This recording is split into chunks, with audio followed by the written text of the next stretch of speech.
सूरदास की जन्मतिथि एवं जन्मस्थान के विषय में विद्वानों में मतभेद है। साहित्य लहरी सूर की लिखी रचना मानी जाती है। इसमें साहित्य लहरी के रचनाकाल के संबंध में निम्न पद मिलता है। मुनि पुनि के रसलेख, दसन गौरीनंद को लिखी सुवल संवत पेख। इसका अर्थ संवत 1607 ईस्वी में माना गया है, अतएव साहित्य लहरी का रचनाकाल संवत 1607 विशून्य है।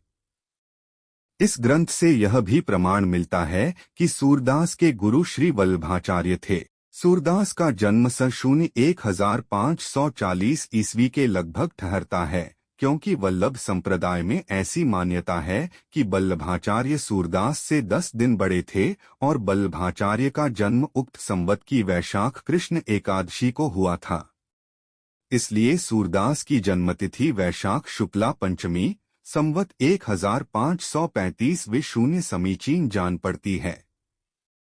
अनेक प्रमाणों के आधार पर उनका मृत्यु संवत 1620 से 1648 ईस्वी के मध्य स्वीकार किया जाता है। रामचंद्र शुक्ल जी के मतानुसार सूरदास का जन्म संवत 1540 विशून्य के सन्निकट और मृत्यु संवत 1620 ईस्वी के आसपास माना जाता है। श्री गुरु बल्लभ तत्व सुनायो लीला भेद बतायो। सूरदास की आयु सूरसारावली के अनुसार उस समय 67 वर्ष थी। 84 वैष्णवन की वार्ता के आधार पर उनका जन्म रुनकता अथवा रेणुका क्षेत्र वर्तमान जिला आगरा अंतर्गत में हुआ था। मथुरा और आगरा के बीच गौघाट पर ये निवास करते थे।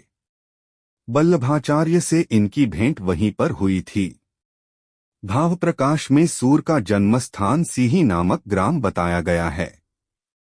वे सारस्वत जिसका अर्थ है ब्रह्मट्राव थे और जन्म के अंधे थे। आईने अकबरी में संवत 1653 ईस्वी तथा मुत्खबुत्त वारीख के अनुसार सूरदास को अकबर के दरबारी संगीतज्ञों में माना है। अष्टछाप के कवि का नाम संपादित करें। सूरदास श्रीनाथ की संस्कृत वार्ता मणिपाला, श्री हरिराय कृत भाव प्रकाश, श्री गोकुलनाथ की निजवार्ता आदि ग्रंथों के आधार पर जन्म के अंधे माने गए हैं।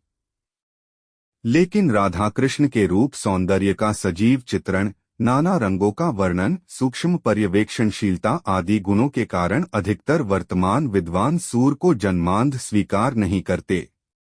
श्याम सुंदर दास ने इस संबंध में लिखा है, सूर वास्तव में जन्मांध नहीं थे, क्योंकि श्रृंगार तथा रंगरूपादि का जो वर्णन उन्होंने किया है वैसा कोई जन्मांध नहीं कर सकता। डॉक्टर हजारी प्रसाद द्विवेदी ने लिखा है, सूरसागर के कुछ पदों से यह ध्वनि अवश्य निकलती है कि सूरदास अपने को जन्म का अंधा और कर्म का अभागा कहते हैं, पर सब समय इसके अक्षरार्थ को ही प्रधान नहीं मानना चाहिए।